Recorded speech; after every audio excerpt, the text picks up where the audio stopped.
आणि एक breaking news आहे। मुख्यमंत्री 4 तासाहून अधिक एका बंद खोलीत होते। कोणत्याही नेत्यांना शिंदे भेटलेले नाहीत। कोल्हापुरातील पंचशील हॉटेलमधील घटना आहे। मुख्यमंत्री एकनाथ शिंदे 4 तासाहून अधिक एका बंद खोलीत आहेत। एक खूप मोठी बातमी आहे कोल्हापूरमधून। कोणत्याही प्रमुख व्यक्ती, उमेदवार अथवा नेत्यांना मुख्यमंत्री भेटलेले नाहीत। कोल्हापुरातील पंचशील हॉटेलमधील एका खोलीत मुख्यमंत्री मुक्कामाला आहेत। गेल्या 4 तासाहून अधिक काळ मुख्यमंत्री फोनवरून अनेक नेत्यांबाबत बातचीत करत असल्याची सूत्रांची माहिती। अनेक ठिकाणी तिकीट वाटपाचा घोळ सुरू असल्याने मुख्यमंत्री या संदर्भात चर्चा करत असल्याची माहिती। आपण अधिक माहिती घेऊया। आमचे प्रतिनिधी रणजित माजगावकर आपल्या सोबत आहेत। रणजित, कोणत्याही नेत्यांना 4 तास शिंदे भेटले नाहीत? बरोबर आहे। मुख्यमंत्री काल रात्री उशिरा कोल्हापुरात आलेले आहेत। ते मुक्कामाला पंचशील हॉटेलमध्ये आहेत। मात्र सकाळपासून मुख्यमंत्री एकाही नेत्याला भेटलेले नाहीत।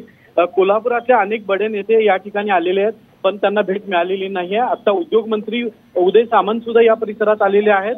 ते भेट घेण्याचा प्रयत्न करतायत, मात्र ते सुद्धा रूमच्या बाहेर सध्या बसल्याचं आपल्याला पाहायला मिळतं। सकाळपासून साधारण 4 ते 4.5 तास झालं मुख्यमंत्री मीटिंगमध्ये आहेत असाच मेसेज येत आहे। आणि मुख्यमंत्री सध्या फोनवर अनेकांशी सध्या संपर्क साधत आहेत।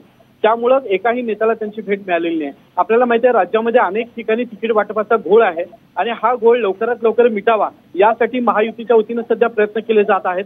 कदाचित त्या संदर्भातल्या चर्चा सध्या मुख्यमंत्री या रूम मधून बसून करतायत की काय, अशा पद्धतीची माहिती सध्या सूत्रांनी दिलेली आहे। मात्र खाली व्हिजिटर्स जे आहेत त्यांची मोठी रांग लागलेली आहे। ते मुख्यमंत्र्यांच्या भेटीसाठी या ठिकाणी आलेले आहेत, मात्र मुख्यमंत्री अजूनही रूम मधून बाहेर आलेले नाही। निश्चित रणजित, तुम्ही सविस्तर माहिती दिली त्याबद्दल धन्यवाद। मुख्यमंत्री प्रत्यक्षात कोणाला भेटले नाही, मात्र फोनवरून अनेकांशी ते बातचीत करतायत।